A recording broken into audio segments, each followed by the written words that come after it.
Future perfect continuous, इस tense में मुख्य क्रिया के साथ रहा होगा, रही होगी, सब कुछ वही है, बट क्या है, सिर्फ इतना कि यहां पर समय के बारे में भी बात की गई है।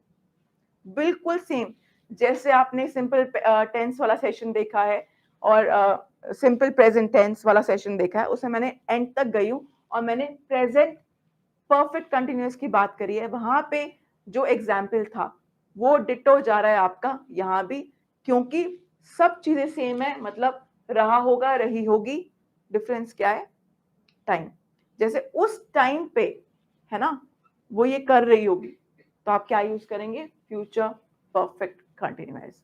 और ऐसे ही जब हमने प्रेजेंट टेंस की बात करी थी तो उसमें प्रेजेंट परफेक्ट कंटिन्यूअस कैसे यूज किया था वो आप रेफर कर सकते हैं उस सेशन को, बट वो प्रेजेंट की बात थी, ये फ्यूचर की बात है, तो ऑफ कोर्स रूल्स भी डिफरेंट होंगे। चलिए, subject plus will have been आएगा यहां पे, प्लस वर्ब की फर्स्ट फॉर्म आएगी, प्लस आईएनजी आएगा, प्लस ऑब्जेक्ट आएगा, और यहां पे क्या हो गया, सिंस और फॉर आएगा, और हमने ड्यूरेशन डाल दी। सबसे इंपॉर्टेंट पॉइंट यहाँ पे क्या है कि एक तो यहाँ पे विल हैव बीन हो चुका है, और यहाँ पे सिंस आएगा, और यहाँ पे टाइम बताया जाएगा, since morning, since evening, like that. Alright, Ram will have been playing for 2 hours, Ram 2 घंटे से खेल रहा होगा। सो खेल रहा होगा, he must have been doing, क्या था ना प्रेजेंट में, he must have been doing this since that time, तो मस्ट हैव बीन डूइंग, तो क्या था, अब यहाँ पे क्या है, रहा होगा हो चुका है, इसलिए हम विल हैव करेंगे, सिंपली हैज हैव नहीं करेंगे, क्या करेंगे, विल हैव, क्योंकि ये फ्यूचर में जा चुका है हमारा tense. Okay, will have been studying since 4 o'clock, time का मैं बता चुकी हूँ ऑलरेडी दूसरे वीडियोस में भी, जब सिंस है एग्जैक्ट टाइम है तो आप सिंस यूज कर रहे हैं, कोई ड्यूरेशन है कितने घंटों के लिए तो आप यूज कर रहे हैं फॉर। जिनको अभी भी इस चीज पे क्लैरिटी नहीं आई है वो प्रेजेंट टेंस और पास्ट टेंस का सेशन एक बार देख लें। Negative, subject plus will not have been plus verb की first form plus ING plus object, फिर वही सिंस आ गया, फॉर आ गया, और पॉइंट। फर्क क्या है, विल हैव बीन था, यहां आ चुका है not, difference is only that. Ram will not have been playing for 2 hours, will not have, और मैच कर लो, subject will not have, verb की फर्स्ट फॉर्म प्लस आईएनजी, और ऑब्जेक्ट हो नहीं हो इट्स ओके, एंड यहाँ पे आपने क्या बताया, सिंस या फॉर में से एक कुछ आएगा, क्योंकि यहाँ पे ड्यूरेशन को दर्शा रहा है, तो क्या आया, फॉर, और 2 hours मतलब कि आपका टाइम,